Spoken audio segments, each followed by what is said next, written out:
excitement of it all. It's too much for me. For those of you who I've not had a chance to meet, my name is Tom Liederman, and I'm the new, still under warranty, Executive Director at the Motor Racing Research Center. This is one of the most delightful opportunities I get to welcome people to our center conversation, and particularly today with our wonderful speaker, Preston Lerner. Pressure, Preston. I want to begin by thanking you all for your support of the Motor Racing Research Center. As you know, we're a 501c3 nonprofit organization, and we rely on donations and contributions to keep the center open and growing. For the center conversations, I'd also like to particularly thank the Watkins Glen Chamber of Commerce. The Watkins Glen Chamber of Commerce provides a grant of about $4,500 towards what estimated to be about $14,000 of expense to make the center conversations available every year. With that in mind, and you might notice that there's a difference between 14,000 and 4,500. Starting in January, we're going to ask if people would consider making a voluntary contribution of $5 a person to help us offset some of the costs of the receptions, the transportation, the arrangements for these center conversations. It's not mandatory, it's not required, it's going to simply be a request that we're going to put out there. If you're of a mind to and able to, a contribution of $5 a person would help us greatly in deferring some of these costs. So that's my public service announcement speech. I am delighted to have such a wonderful crowd here today to hear this presentation, and let's get right to it. Ladies and gentlemen, let me introduce Preston Lerner and his talk on, let's see, what is that? Oh, it's the GT40. Are you ready, Preston? I think Don's going first. Don, you're going to introduce Preston. Don Capps. Don Capps, sorry about that, Don. Don Capps is a member of our Historians Council, a great friend of the center, and so now let me bring up Don Capps. We'll give you more information. Don.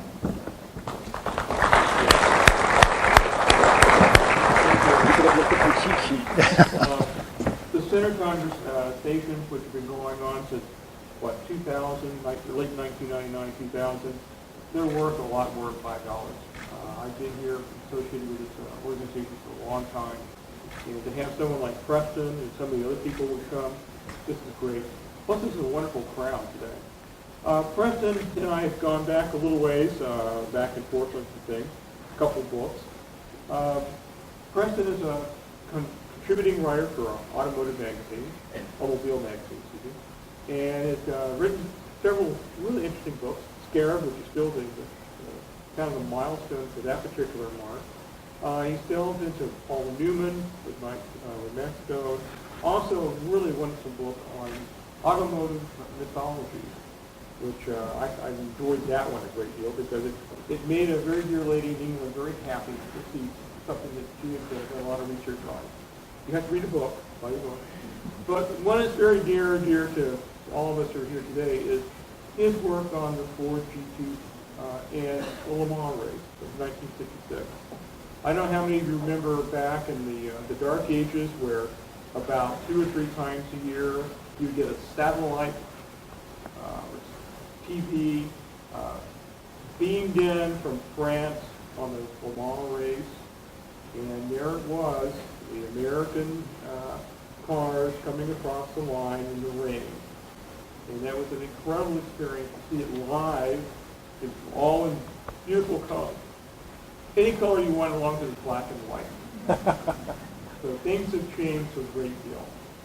And one of the things that's nice to have someone like Preston here is he brings a tremendous amount of information and knowledge on the automobile world and racing itself. So basically somebody really doesn't need an introduction, but someone who really, I think, we're great pleasure to have here today. Preston Lerner.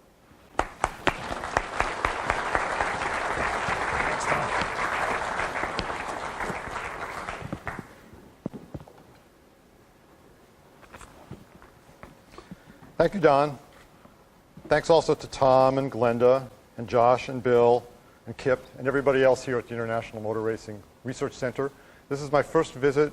It's a fantastic facility, and it's an honor and a thrill to stand at the spiritual home of American road racing. Now, also thanks to you guys for coming. I know a lot of you came a long way, and I hope this is worth it. So I'll do my best. I am the author of Ford GT, and if you can see from this unconscionably long subtitle, my book is specifically about the Ford factory program to win Le Mans. Ford Advanced Vehicles built 133 or 134 Ford GT40s. Only about 24 of them were raced by the factory. The rest were sold to privateers.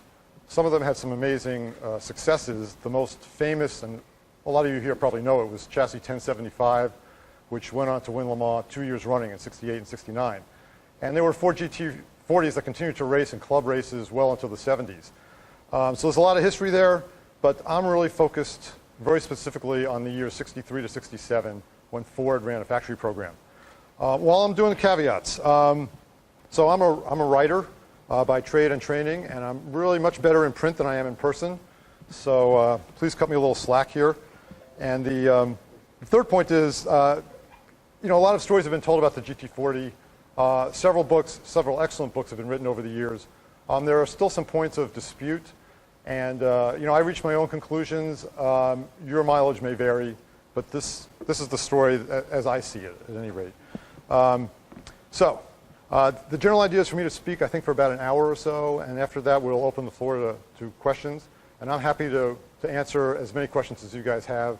I think we'll stay here for a little while, and then we're going next door, and so just buttonhole me and ask me whatever you want to know, and I'll do my best to answer the questions. Okay, so on to the speech here. The Ford GT saga begins in the early 1960s.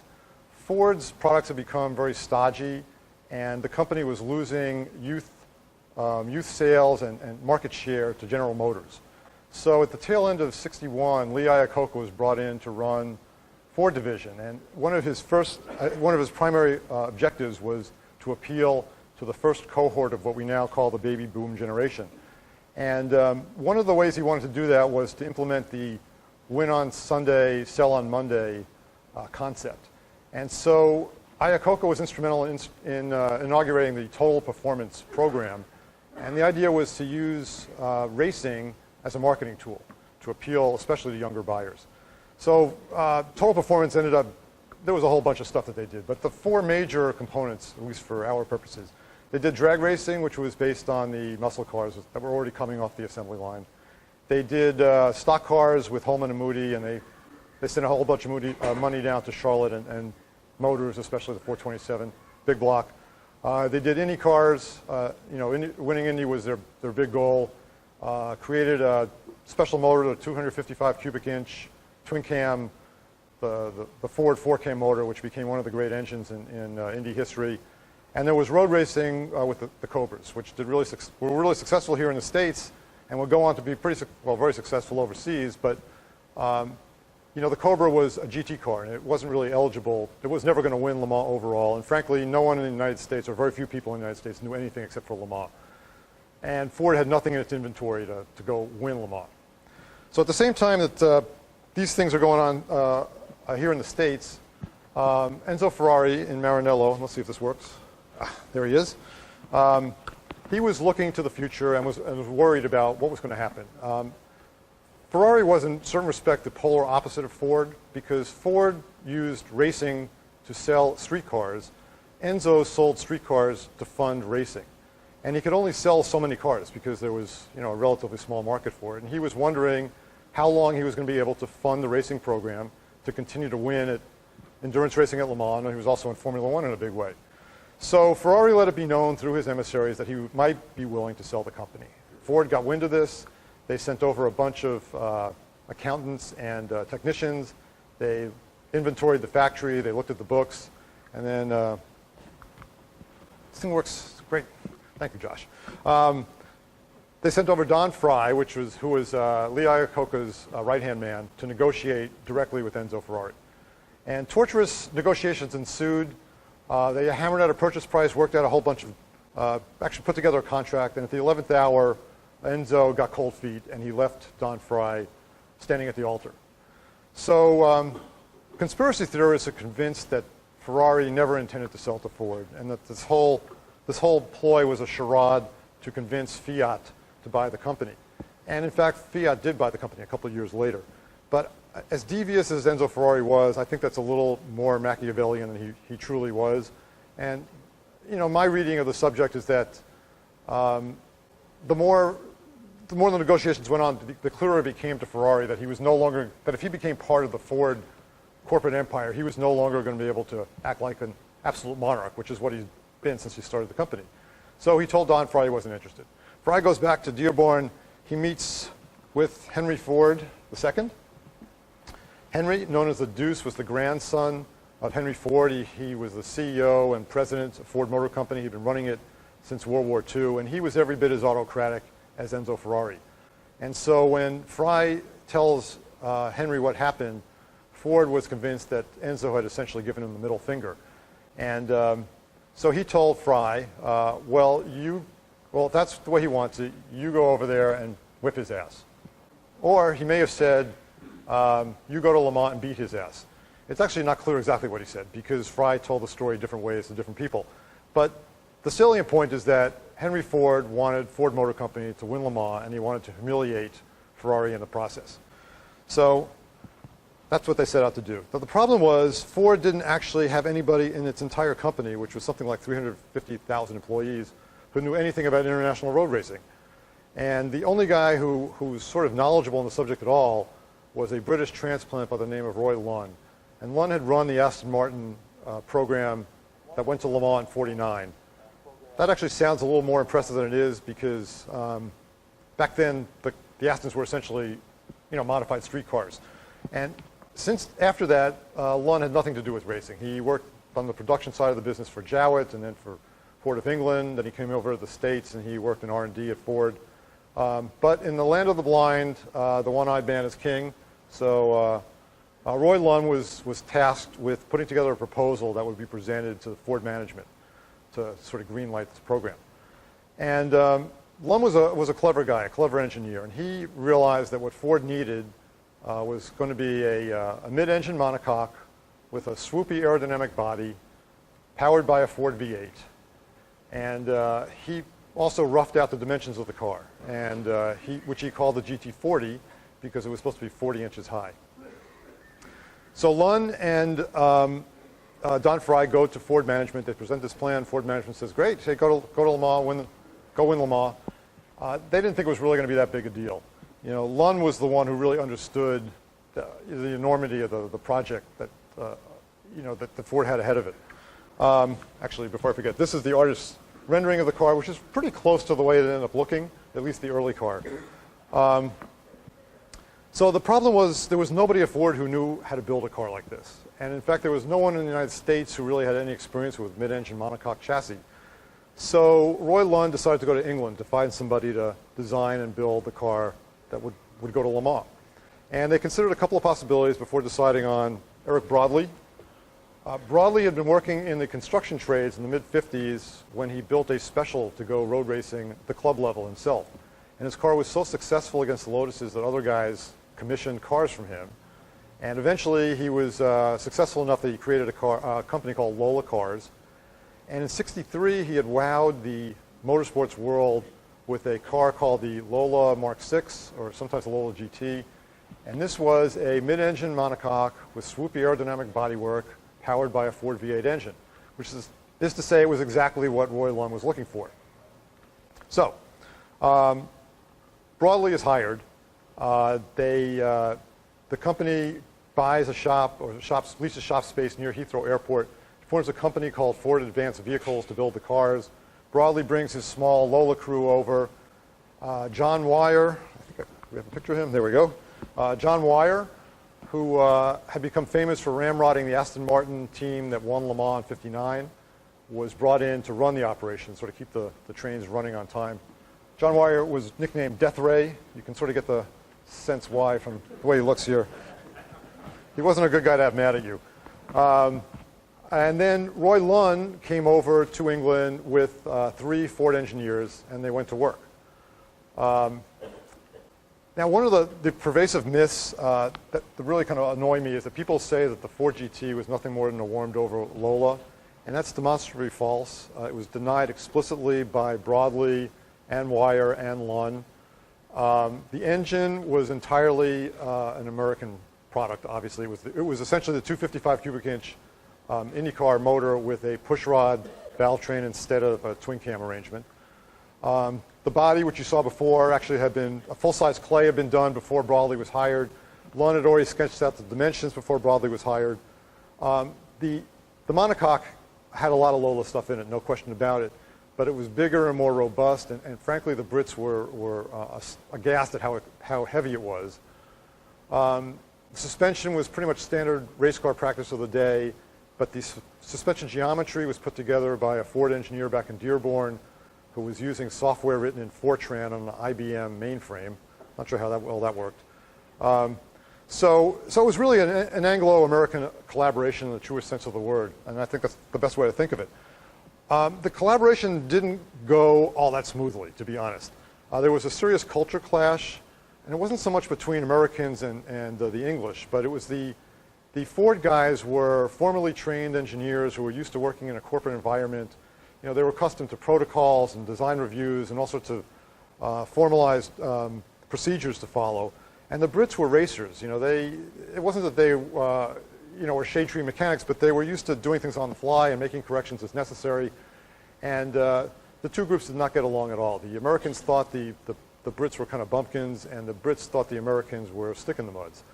So before too long, Roy Lund and Eric Broadley, who were the two people in charge of the program, weren't even talking to each other. And everything had to go through Roy Lund, and that didn't work too well. So the car wasn't finished. Originally, they had hoped to race the beginning of the '64 season, and in fact, the first car wasn't finished until April '64. And it was shown briefly here at Heathrow Airport, and that's actually Wire on the left, Broadley in the middle, and a rare picture of Roy Lund on the right. And then it was flown over to the States, where it was shown very briefly to the American media right before the New York Auto Show. And then this car, which is the first car, was sent over to Le Mans for the Le Mans test. And there was a second car finished so late that it was shipped over to France without even being graphicked up properly. So needless to say, the cars hadn't been tested really at all. They'd just been shaken down to make sure they would run. They get to Le Mans, and it's a disaster. These are cars that are supposed to go 200 miles an hour, and at 150 miles an hour, they were all over the road. Joe Schlescher, a French driver who was brought in because Bruce McLaren wasn't available, goes out in the first car, this car here, and immediately totals it at the Mulsanne kink. The second car is driven by Roy Salvadori, who had won Le Mans with Carroll Shelby in '59, and he's cajoled by a Wire to get back into the car on the second day, and he does so against his better judgment and proceeds to crash the car at Mulsanne hairpin, prangs the front end, and so that car is done for the day.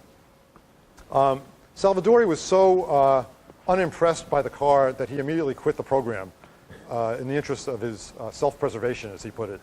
And in fact, though, that was the wrong call on Salvadori's part. The problem with the car was that the aerodynamics of the bodywork produced a bunch of rear-end lift, which is exactly what you don't want in a race car. Simply by slapping a spoiler on the rear deck, that settled down the rear end, and thereafter, pretty much everybody who drove the Ford GT said it was among their favorite cars ever. They were it was a big car. It was a heavy car. It was not good in the slow stuff. It wasn't agile, but it was extremely stable and benign in medium speed and high speed corners. It was faster than any Indy car or Formula One car in a straight line. Ford had spent a lot of time on the cockpit, making it comfortable, which was very unusual in those days. You know, Ferrari didn't care about his drivers. So it was really good for long distance races, and it had the one quality that drivers want most in a race car, and that is that it was fast. It could win races, and so drivers generally loved the GT40, the guys who drove it, except for Roy Salvadori, of course. So a month after the car, the two cars are wrecked at Le Mans. There's a car, I believe this is the second car that was repaired, and it goes to the Nürburgring for its race debut. Nürburgring really was the wrong spot for a debut, but it was their only chance to race the car before Le Mans, so that's where Ford decided to go. And Phil Hill and McLaren are in the car. They qualify second to John Surtees in the lead Ferrari. They run second in the race, but then they break predictably pretty early on. So for Le Mans, then it's a month later, Ford has actually completed two more cars. Oh, I'm getting ahead of myself here. So I had three cars at Le Mans, which is pretty impressive for a brand new operation. End of the first lap, Ferraris are leading, 1, 2, 3. They go down to Tertre Rouge, which is, is the right-hander, leads onto the Mulsanne Straight to start lap 2. Ferraris, 1, 2, 3. The fourth car in line is Richie Ginther in this car, white with the blue, the blue hood on it. And he's behind them, and at the end of the Mulsanne Straight, he is past all 3 Ferraris, and he's disappearing into the distance. Ginther leads easily for the first hour. He pits. Maston Gregory gets in the car. Maston Gregory leads easily during his stint. The car is the fastest car on the track, but unfortunately it breaks. Second car catches on fire, so its race is over. Third car is Phil Hill and Bruce McLaren, and they're delayed at the start. They have a misfire that takes them a while to figure out. But once the car is going, it's also the fastest car on the track, sets the track record, but then it fails slightly before half distance. So all 3 cars failed, which is not, not what you want when you go racing, but reliability is something that you can deal with. At least the cars were fast. I mean, that's what you want with a new car. You want it to be fast. You can always work on fragility later on. So generally speaking, the Ford camp was upbeat after that first Le Mans. The rest of the year didn't go quite as well. They raced at Rennes in France shortly after Le Mans, and the cars performed very badly. So thereafter, Wire decided not to do any more racing, and he wanted to focus on testing and development. But towards the end of the year, he was ordered actually, to prep 2 cars for the Nassau Speed Weeks. And he didn't want to go there. These were races in the Bahamas. They were they were a run what you brung deal. It was on a tight circuit. He thought it was a waste of time to go, but he was, as I say, coerced into sending 2 cars there. And the problem is they do terribly. Here they're being outrun by a Cobra of all things. Both of the Ford GTs break, and they're beaten by GM products, which sort of adds insult to injury. So after Nassau, there's a big powwow back in Dearborn, and the Ford discusses what went wrong with the season, and they decided that the problem with the Ford GT program was not the cars, it was John Wire. So they fired John Wire, although they let him continue to run the customer racing program. And they decided to have the racing program run by their in-house snake charmer, Carroll Shelby. I don't think Shelby needs much of an introduction here. One of the most charismatic figures ever, a great driver. He created the Cobras. What's important is he'd also put together a race team called Shelby American, based in Southern California. And I know today it sounds weird to think of a racing team in Los Angeles, because everybody's in Charlotte or they're in Indianapolis or somewhere near a racetrack. But Southern California had been the really center of American racing industry pretty much since Harry Miller opened his shop in downtown Los Angeles in the teens. And well into the 50s, most of the, I guess Don could check me on this, but most of the really competitive Indy roadsters and sprint cars and midgets were still coming out of shops in Los Angeles. So in addition to all the sort of racing history, Southern California was the birthplace of hot rod civilization. So there was a tremendous talent pool of really good craftsmen, experienced race mechanics there for Shelby to choose from. And Southern California was also where all the aerospace stuff was happening. So in addition to the people, Shelby had access to a bunch of materials and components and technologies that were just then finding their way into the motorsports world. I mean, stuff like titanium and AN fittings and stuff we really all take for granted now. I mean, that was just then moving over into that world. So Shelby put together a really impressive organization. I don't have time, unfortunately, to talk about all the people who went on to bigger and better things, but two of them deserve special mention. First, Phil Remington, master of all trades. Remington could do pretty much anything. He was a machinist, he could weld, he could fabricate, he could tune suspensions, breathe on motors. I mean, he could do it all. And the thing about him that made him difficult to work with was not that he was difficult personally. He was actually a very pleasant guy and extremely humble considering how accomplished he was. But as I said about him, he could do everything that you could do, and he could do it faster, and he could do it for longer than you could do it. But Carroll Smith, who was the race engineer, you guys have probably seen his Tune to Win and Fasteners to Win, all those books. He said that Remington's greatest skill was that he was a problem solver. And he would come up with fixes before other people even realized that there was a problem. So Remington's number one, and I think he was probably the single most important person in the Ford GT program. Second was Ken Miles. Miles was a Brit. He'd driven a tank after World War II. I mean, after D-Day in World War II. Come over to California in the 50s to work at an MG dealership. Was a champion small bore racer in West Coast racing. Was hired by Shelby for the Cobra program. Won a whole bunch of races in Cobras. Besides being a really talented race car driver, he was a test driver par excellence. And he could drive for hours on end at 9/10 without damaging the car, and then come back and tell people exactly what the car was doing in the middle of turn 6, you know, at 4,200 RPM or whatever it was. So he was an invaluable resource. The cars come over from England in December of 1964, and they are immediately Shelbyized. First thing they do is they paint them blue, as you can see here, the Shelby blue. Next thing they did, these are the Brawny wheels. Wire wheels were replaced by good old American Hallobrand mags. The 255 IndyCar motor is replaced by a 289 small block, which had been proven in the Cobras already. They started testing the things, mostly out at Riverside. This happens to be at Willow Springs, which is north of LA. And Miles and Bondurant would bomb around the track for hours on end. They'd report all their issues to Remington. Remington would make the fixes, implement them. They'd go back out to Riverside and Willow Springs and repeat as necessary. So the cars, they only had about 6 weeks, I think, before Daytona. But they sent 2 cars to Daytona, and lo and behold, Miles and Lloyd Ruby win in their first outing for Shelby American. So as you can imagine, the Ford guys thought that Shelby walked on water after that. It was not only the first win for the Ford GT, it was the first time the car had ever come close to finishing a race. Unfortunately, this, I think the British expression is that it flattered to deceive, because this turned out to be the high point of the 65 season. The rest of the year went pretty disastrously. They were beaten everywhere, and they were humiliated a couple of places. This is Monza on the banking, and you can see, well, the Ferraris are way in front, so they're way back, and they're getting crushed. So Ford realized that it needed to sort of do something to raise its game, so to speak. So one of the steps they took was to create an in-house subsidiary called CarCraft. And this was a quasi-works, skunk works, where Ford engineers were sent either on the payroll or to moonlight and come up with R&D improvements to advance the program. And one of the things they decided to do was to use the 427 cubic inch motor, the big block, which was being raced really successfully in NASCAR by Holman and Moody. And unfortunately, I don't have a picture of the stock car version, but this actually is the 427 here. And so the guys at CarCraft thought it might be a good idea to see if they could stick a 427 into the Ford GT.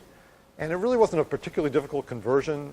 They had to cut a rear bulkhead, they had to move the seats, there was a bunch of plumbing changes. Later on, they developed a new transmission.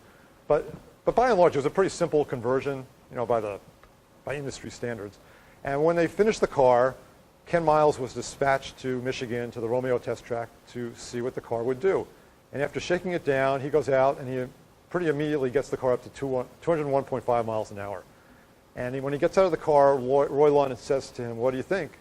And Miles says, "That's the car I want to race at Le Mans." Which is good, except that there was only about 6 weeks to go before Le Mans. So it was now a rush program to get the car prepared. The new car, the big block car, is dubbed the Mark II, and the small block cars are retroactively named Mark Is, just for future reference. So for Le Mans, Ford shows up with 6 cars. They got 2 Mark IIs, brand new, 4 Mark Is. The Mark IIs had barely been shaken down before the race.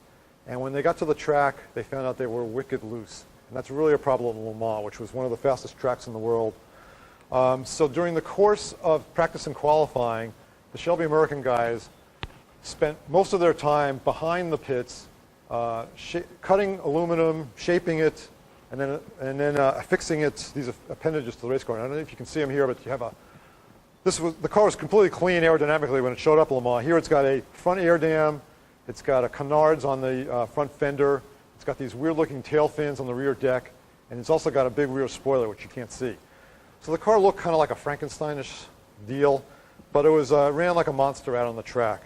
And as soon as the race starts, Here we have that's Bruce McLaren in the lead, and that's Chris Amon behind him. When they get to the end of the Mulsanne straight at lap 1, they can barely see the Ferraris in their rearview mirrors. These guys dominate the race in the Mark IIs until they break. This is kind of a common theme with the Ford story. It turns out the problems were really kind of fluky deals that didn't have anything to do with the new motor, but nevertheless the cars broke. And to make matters worse, so did all 4 of the Mark Is. So Ford was 0 for 6, which is a pretty bad 0 for. Back in Dearborn, there was serious consternation and wonderment about why things had gone so badly wrong. So Ford created a thing called the Le Mans Committee. And I know that sounds like bureaucratic sort of ass covering, sort of like a blue ribbon committee. But in fact, the department heads from each of the major departments at Ford were put onto this committee. So they had a representative from engine and foundry and transmissions and design and even public relations. And they would meet periodically to check on what was going on and to chart course corrections if necessary. And this is kind of a big deal. I know I'm trying to breeze through all this stuff as fast as I can, but one thing that you really need to understand is what sort of resources that Ford put into this program. And it wasn't just money, even though what Ford spent was unprecedented. No one had ever come close to spending this kind of money. But this was the first time that a major mainstream manufacturer had ever gone racing in a big-time way. And Ford was sort of, they were creating the paradigm for what would be used in decades to come. It's still being used to this day. And in addition to the money that they spent, they had all these R&D resources that teams like Ferrari or Jaguar had no access to. They created CarCraft, a whole subsidiary for racing. There was an engine cell, a dyno cell, where they would run 427s for 24 to 48 hours. Not just the motors, but they had it attached to a gearbox, which was run by servos so that it could mimic all the gear changes made at Le Mans. That was something that no one else had ever thought of doing before, and I don't even know who does that to this day. It was a really impressive effort, and I just think that's worth remembering as an overarching theme in this project. Anyway, Le Mans Committee, they came with a couple of important decisions. First, they decided to bag the rest of the 65 season. Their thinking was that nobody cared about places like Spa and Monza, if they even heard of them here in the States. All really Ford cared about was winning Le Mans, and maybe to a lesser degree, the American races at Sebring and Daytona. So they decided to forget about racing anymore in 65 and focus on testing and development here in the States. And the testing was relentless. Again, no test program like this had ever been seen before. Not only would Shelby American show up with all their guys, but Ford would send a bunch of engineers, and they also had the vendors show up with engineers, so Lockheed or Girling or Goodyear, and everybody would then write up reports, these memos, and all these memos would be sent around to everybody, and there's just stacks and stacks of paper, which are really kind of fascinating to see what they found, all the different things they experimented with and just tried to make work. Let's see, where are we here? Oh, that's actually the third thing. The third thing they decided to do was not leave all their eggs in the Carroll Shelby basket. And so it was decided to bring in Holman and Moody, and this is John Holman, which had been the dominant force down in stock car racing, to also be involved in the program. They also brought in Alan Mann over in England, and Mann had just won the GT championship with the Cobra Daytona Coupe, so he was brought in as well. Although, to be honest, he was always a minor player. And the other thing that the Le Mans Committee decided to do was to double down on the big block motor. And this was a controversial decision at the time, and there's still debate about it to this day. The Brits were convinced that Ford could win Le Mans with the small block engine, and I guess you could argue that they did win Le Mans with the small block in 68 and 69. But that, of course, was after the unlimited engines had been outlawed. Still, you can make the case that maybe the 289 would have beaten Ferrari at Le Mans in 66. But there's an axiom in boxing that a good big man will always beat a good small man, and I think that's the case with the engines. No way the small block was going to beat a big block car. The big block was too powerful, too much torque, which the drivers love because that's what you want coming out of a corner. And since it was so strong, they could basically lope along at 6,000 or 6,200 RPM and still go 200 miles an hour. Yes, it was heavier, so it was harder on brakes and tires and all sorts of components, but on balance, I think the 427 was the way to go. So they test for the rest of the 65 season, start the 66 season, go to Daytona, and here's it's a 1-2-3 finish. This is Ruby and Miles repeating their victory of 65. Next race at Sebring, 1-2 finish. This is Miles and Ruby again, now in the open top X1. Should have been a 1-2-3 finish. This is the famous race, or the infamous race, where Dan Gurney was leading. His car broke on the last corner of the last lap, and he was disqualified for pushing the car across the start line. So the teams go to Le Mans, loaded for bear. They're the prohibitive favorites. Actually, they have no fewer than 8 cars. This is a Peugeot dealership. They took over half of it. Actually, you can sort of see the Peugeots on the right side of the photo if you look really closely. 8 cars they take to Le Mans. It's like an armada no one's ever seen before. 3 Shelby American cars, 3 Holland & Moody cars, 2 Allen Mann cars. They're the prohibitive favorites going into the race. But, being favorites also, there's pressure, by being kind of the odds-on favorite. And the person who was feeling it more than anybody was Leo Beebe. Leo Beebe was the guy in charge of all of Ford Racing's programs. And he had been a confidant of Henry Ford II since they met in the Navy during World War II. But before Le Mans, Henry Ford had met with Beebe, and he'd handed him a note card on which he'd handwritten 3 words: "You better win." And Beebe understood this wasn't like a friendly exhortation. This was an order from his commander-in-chief, and he was going to be expected to fall on his sword if he failed to win Le Mans. And I love this photo. You can just barely see it, but that's Beebe holding up this blue note card. Henry Ford doesn't look too happy about it. And that's Johnny Agnelli of Fiat, who would eventually buy Ferrari. And this is, by the way, Don Fry here on the left, you can barely see. And this little card meant so much to Beebe that he carried it in his wallet for the rest of his life. So, yeah, he kind of knew you better win. Got ahead of myself. We'll leave this out there. But so race starts, or actually before the race starts, Ford meets with all its drivers, and they give everybody strict orders to run to very conservative lap times, so they'll finish the race. And so far as I can tell, nobody paid any attention to these lap times. The first lap, this was still when they had the Le Mans start. When they ran across the track and jumped in his car, Miles' door didn't close properly. So he has to pit at the end of the first lap, and he goes out and immediately sets a lap record to make up for lost time. Meanwhile, Dan Gurney never likes to be slower than anybody in the Ford team, so he sets another lap record while taking the lead.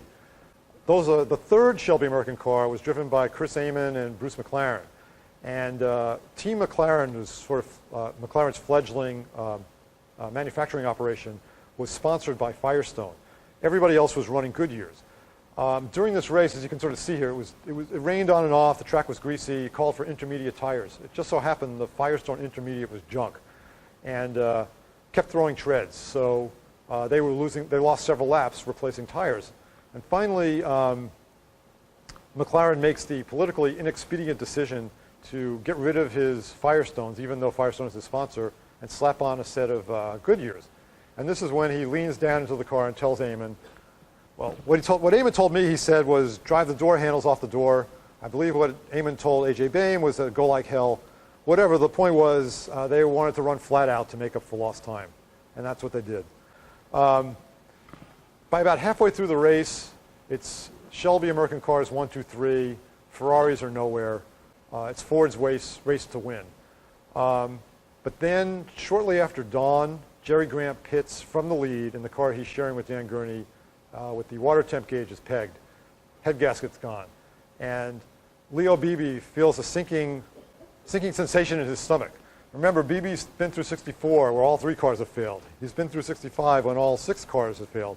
At this point, I believe only there are 4, I think there are 4 Ford GTs left, so 4 of them are already gone. And all he can think of is that he's got this you better win note card in his pocket, and he's got Henry Ford II with this vast entourage looking over his shoulder, and he doesn't want to screw things up. So he immediately sends down orders to slow the cars down to lap times of 4 minutes a lap. They had qualified around 3:30 a lap. So this is 30 seconds off the pace. And granted, it was greasy on the track, and it's an endurance race, but that's about a lap. Those are lap times that an amateur could be driving at. And Chris Amon told me that it took him about 15 to 20 minutes just to slow down to that pace. And thereafter, the race ceases to be a race in any sort of, what we think of a race. I mean, there was no real competition out there. If you look at the results, you'll see that the lead changed hands numerous times over the course of the last 8 hours between the Eamon McLaren car, and they're in the black car, and the Miles Denny Hume car, which is the second car over there in line. But it wasn't because they were dicing for the lead. It was because their pit stop schedules, they just pitted at different times, and they had to pit about every hour for gas. They needed tires periodically. These cars went through brake pads, so they had to make pad changes. Both of them changed rotors before the race was over. But they weren't really competing. All they were doing was clicking off laps and making their way to the finish. Now, somewhere along the line, someone comes up with the bright idea of staging a dead heat finish. Now, this is, to me, one of the great mysteries of Le Mans 66, and there's a bunch of mysteries about this race. And I have no idea who really came up with the idea. Bruce McLaren said he did, but that seems really unlikely to me. And the thing is, I cannot think of a single automobile race that's ever ended in a dead heat, not a major one. And I can't think of a single race of any kind that ended in a dead heat, whether it be a horse race or a boat race or a political race. The whole point of racing is to anoint a winner. So I don't know why anyone thought they were going to be able to do this. But to Leo Beebe, this sounded like a great idea. First of all, it would be a public relations coup for Ford. Second of all, it would prevent the first two cars from fighting with each other for the win. And that was his great fear, was that they would start dicing and they would crash into each other and things would go down the tubes. So Ford official is sent over to talk to the ACO, which is the Automobile Club of the West, which is the idiosyncratic organization that runs Le Mans. And the French officials essentially say, we're cool with that. If you want a dead heat finish, go for it. So the Ford official comes back. He reports to Beebe and Shelby and all the Ford guys. We can do a dead heat finish if you want to do it. Now, somewhere along the line, Ken Miles had pulled ahead. The Ken Miles car had pulled well ahead of the McLaren Eamon car. And why it did so is also a subject of dispute. The Miles fans and Charlie Agapiu, who was his crew chief and is still around to this day, are convinced it was because Miles was the faster driver in the faster car. Bruce McLaren always contended that Miles had flouted team orders, and instead of running at 4 minutes a lap, he cut a couple of quick laps to make sure that he was in the lead when they came down to the end of the race.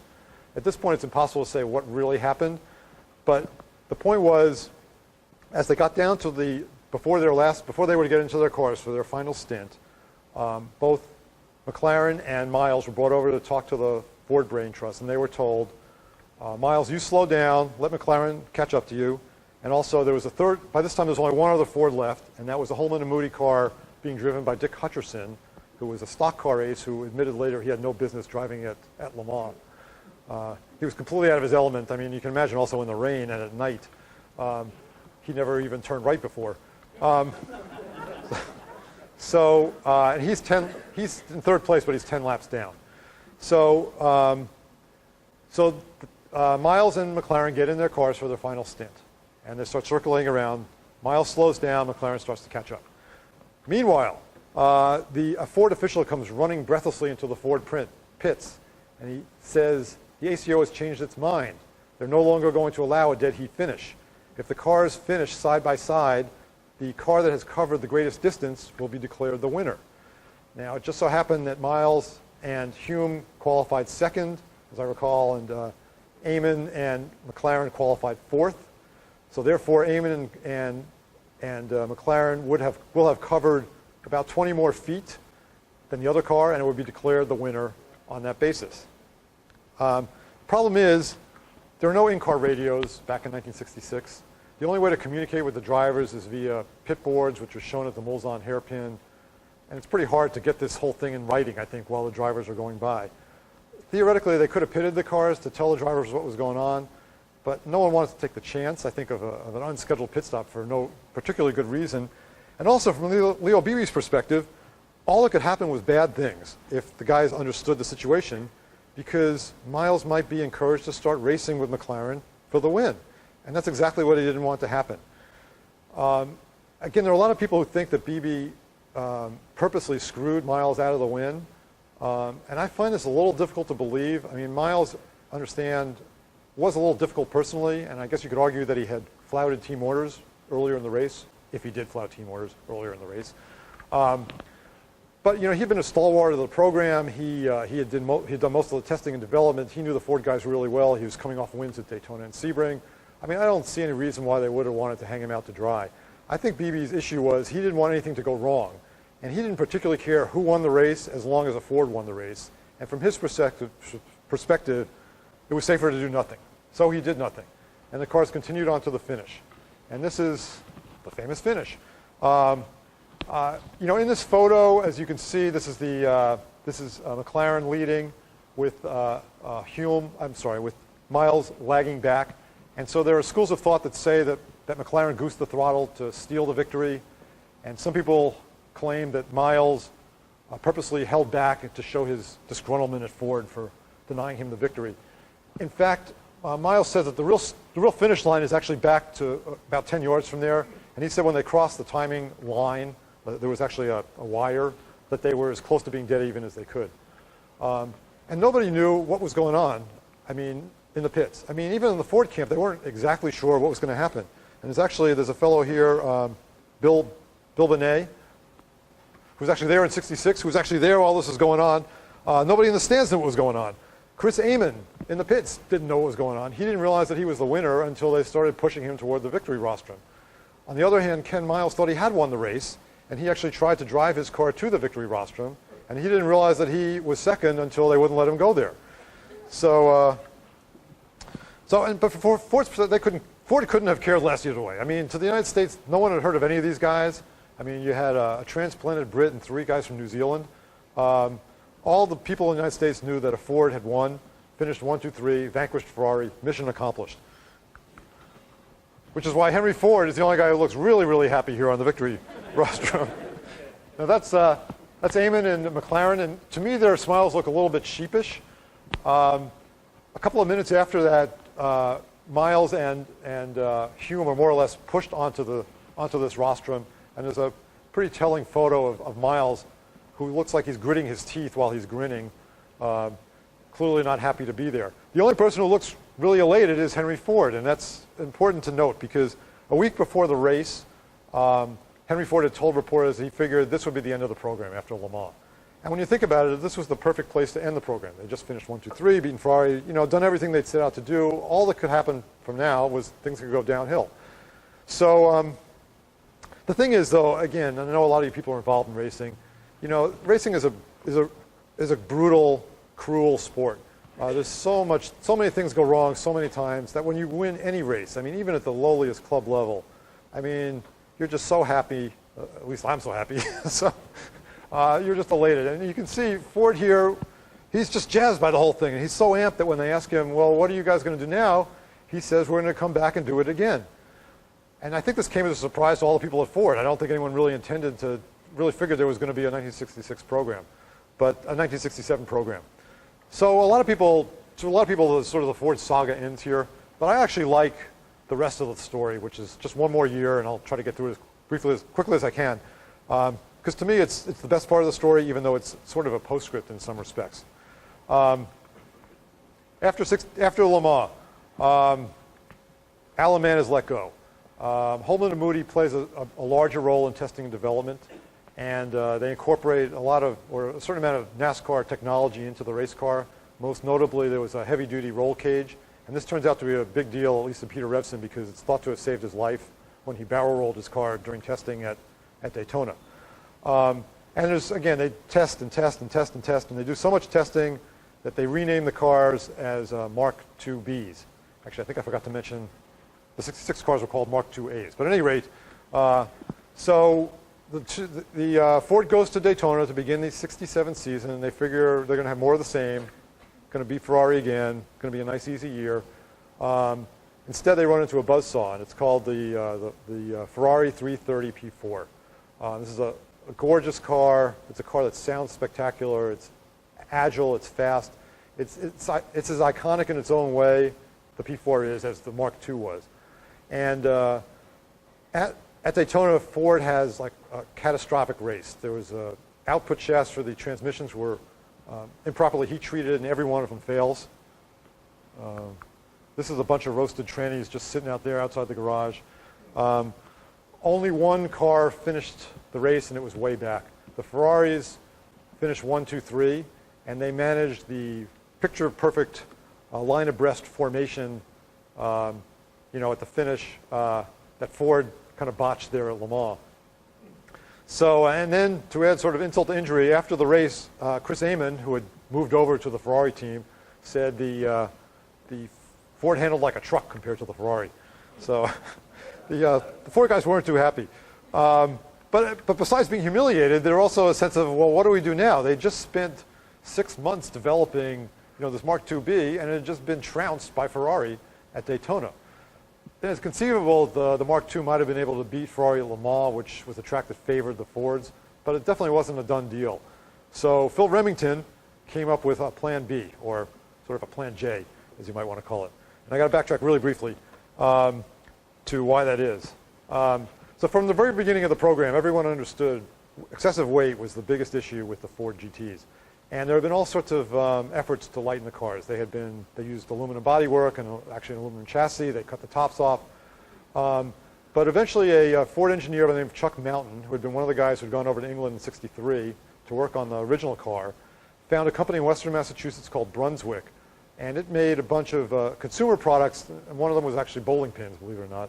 I think it was those AMF bowling pins. But they also were a major Department of Defense contractor, and they were building instrument panels for fighter jets out of a aluminum honeycomb material that was very light yet very rigid. So Mountain thought it might be possible to build a monocoque out of this material. And Ed Hull, who was one of the unsung heroes of the program, built a chassis where he used honeycomb aluminum. It was bonded with an industrial-grade glue that was cured in a high-temperature ovens, very similar to the autoclaves used now to make carbon fiber.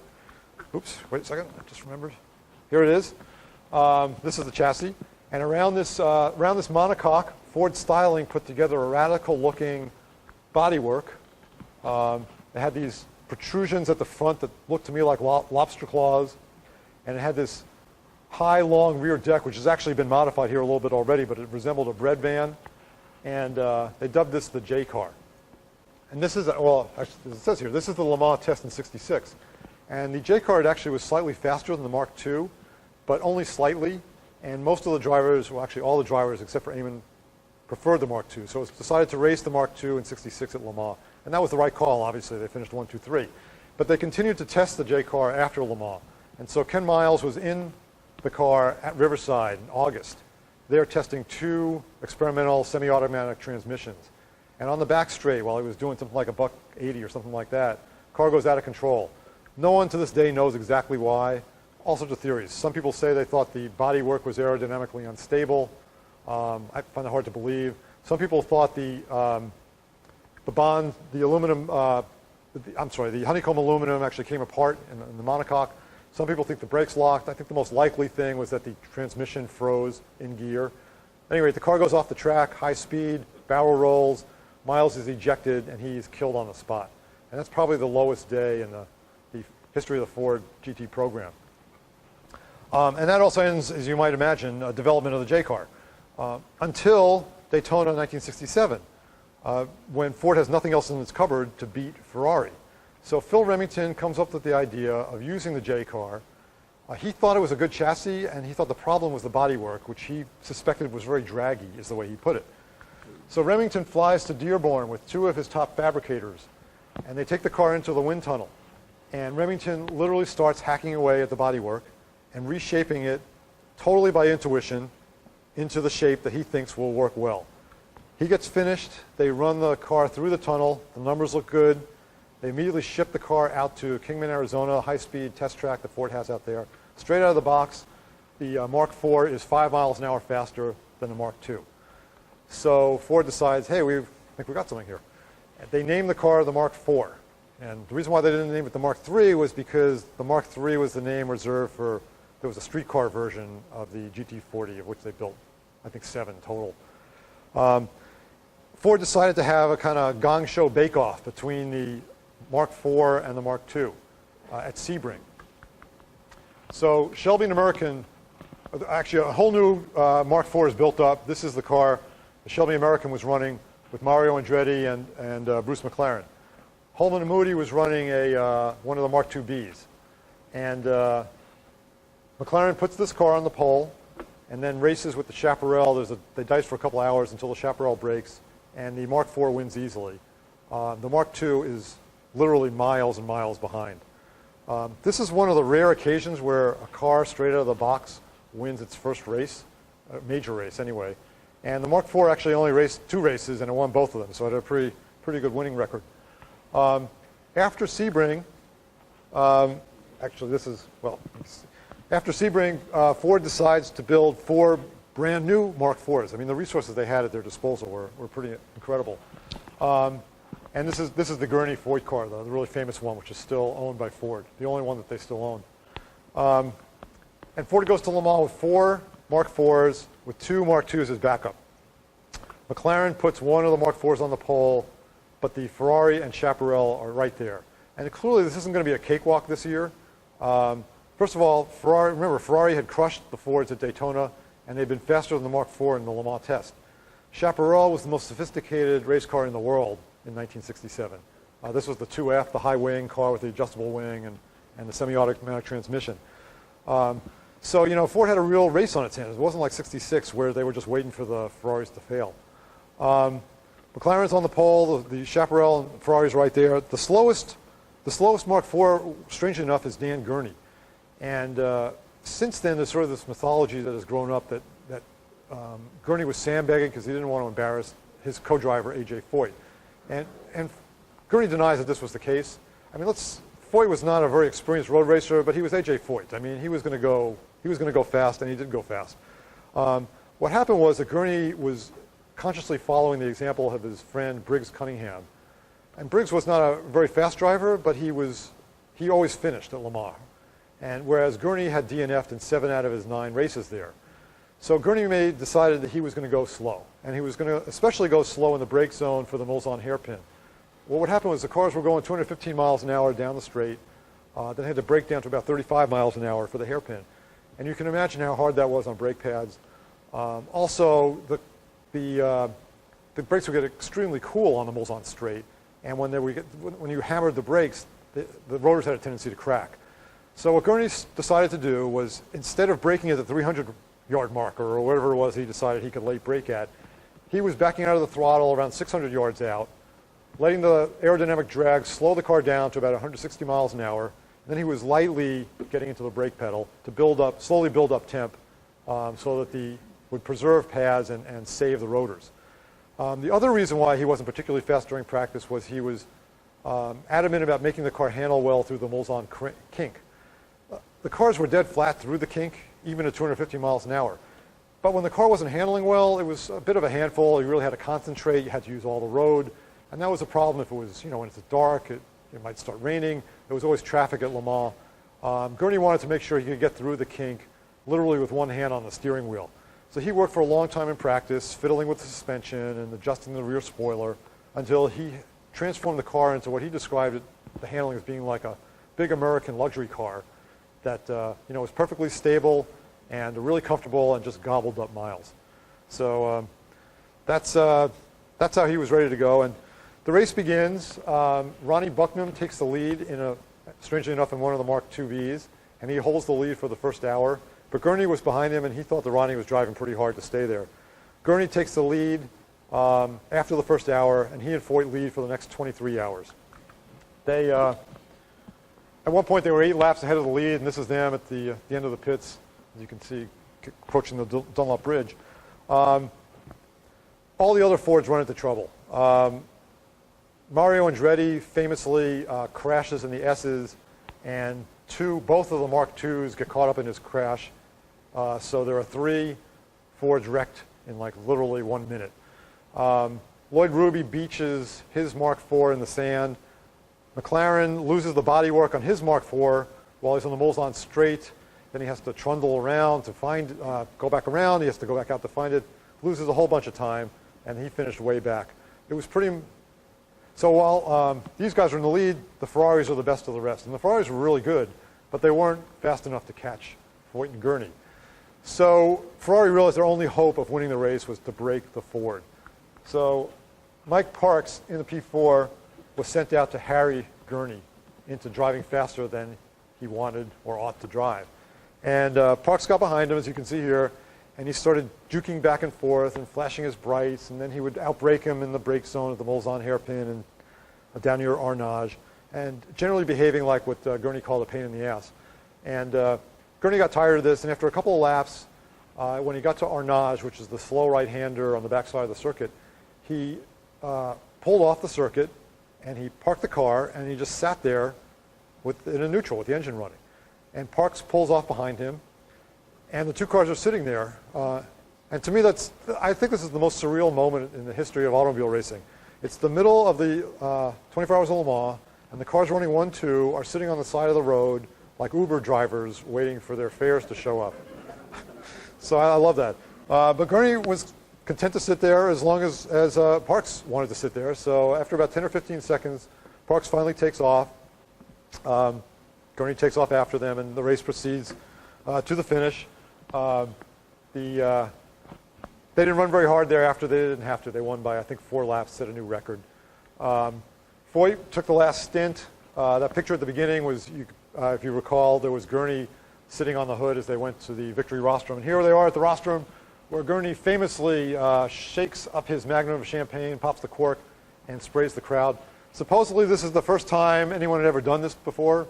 And this started a tradition that, for better or worse, exists to this day. So this was the capstone of the Ford factory effort.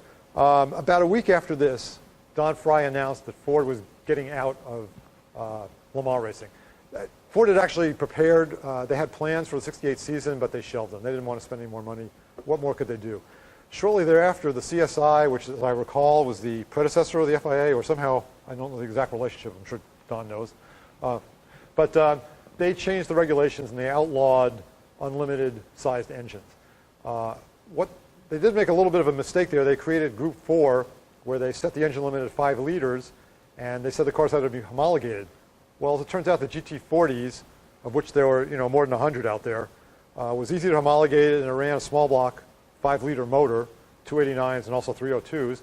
So John Wyer took GT40s, and he got himself some Gulf sponsorship, and he went to Le Mans and won in 68 and 69 with small block GT40s. So Ford wins Le Mans 4 years running. I think this is the greatest American achievement, I believe, in international road racing.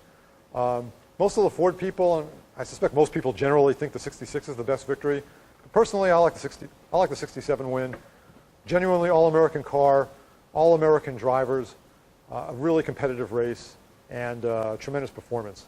So that was the end of the Ford program, and I think, again, first time really a mainstream manufacturer had gone racing, and Ford set the bar pretty high. To this day, I think everyone who goes big-time auto racing tries to match the achievements of Ford.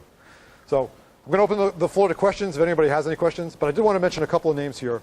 First, Jim Vogel, who's the owner of the GT40, the Mark II, which is the 66 winner.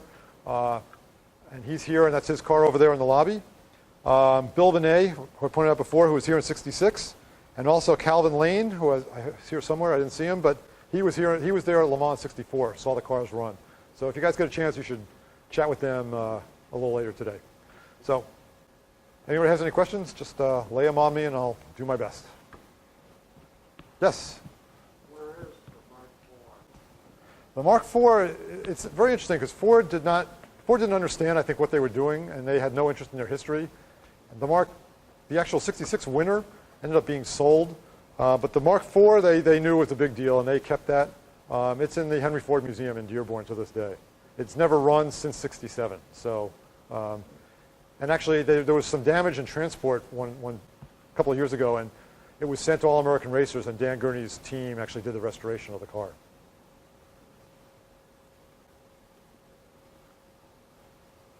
Yes?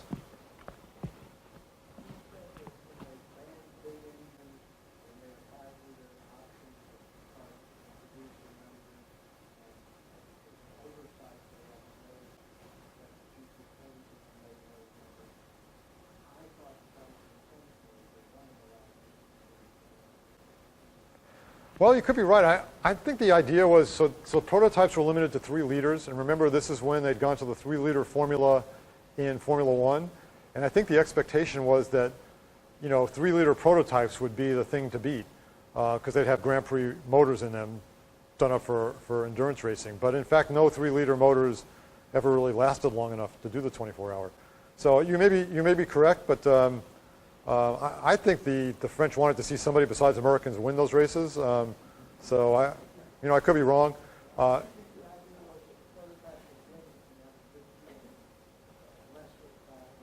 Okay. Then I suspect you're right. And Ford did win in '68 on merit. '69 I think was a little bit of a fluke, but still 4 years running, it's hard to beat that record. Yes. A minor point about honeycomb referred to. Yes. I worked in the adhesives division of 3M in 1961.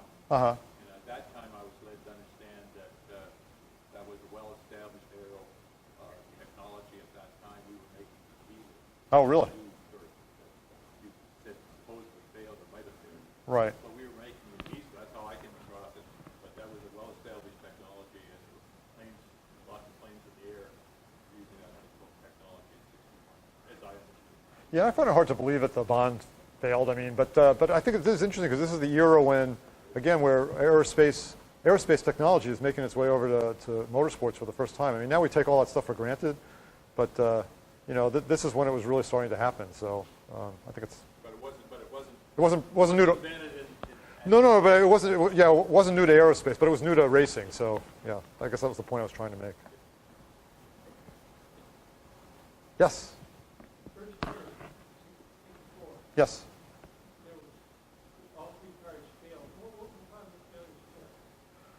I got to remember here.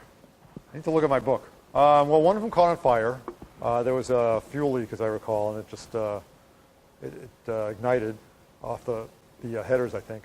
I got to believe one of them was head gasket. They, the 289s had head gasket issues, systemic head gasket issues that lasted until '67, I think it was.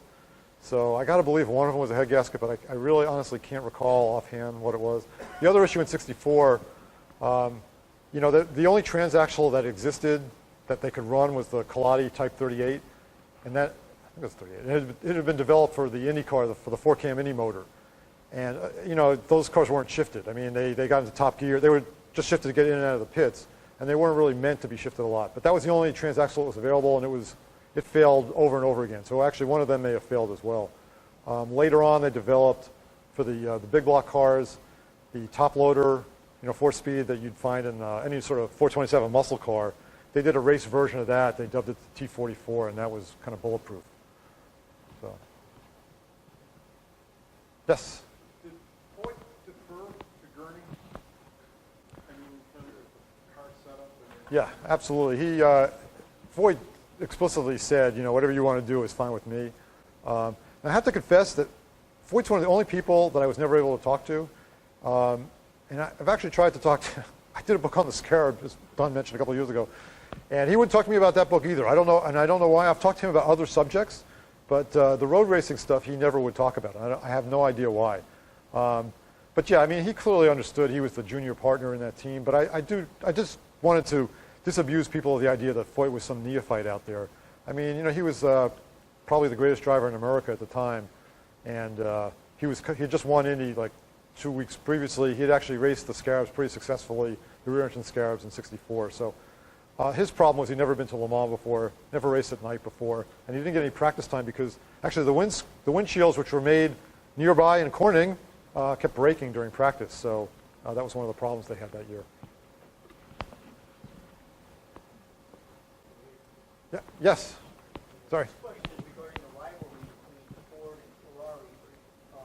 I've heard it kicked around that there was a point in time that Ferrari either attempted to or canceled a race that was supposed to occur in Italy in an effort to avoid being embarrassed by Ford. Is there any truth to that? I believe that happened to GT. That was how they prevented the Cobra Daytona Coupe from winning the GT championship in '64.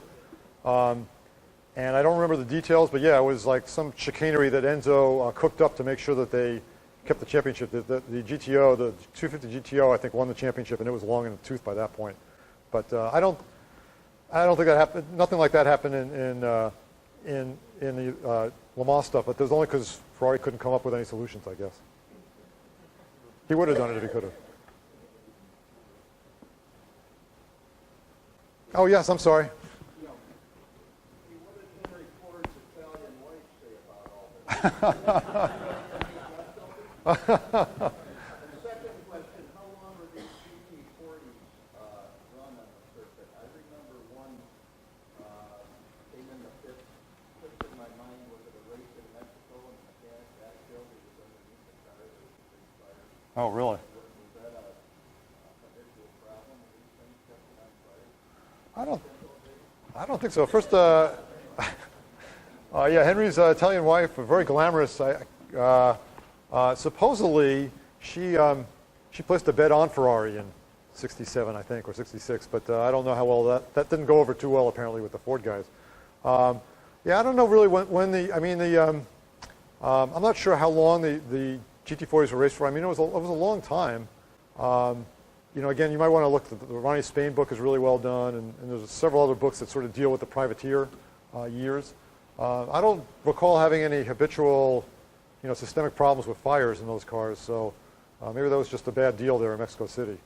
So. Part of that is the safety regulations change over time. So by 70, you've got to have certain types of protections in the fuel tank, that type of thing. The other issues that really by 70, 71, they were technically, safety-wise, becoming obsolete, or the upgrades were just not worth it. You go out and buy another car. This is, because by then, they were just old racing cars.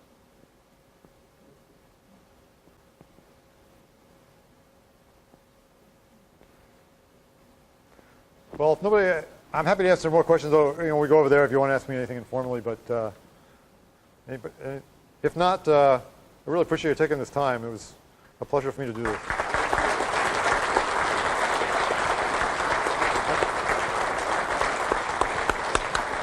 Thanks, Tom. Okay, go ahead and please join us next door back at the center. And thank you again for coming out for this wonderful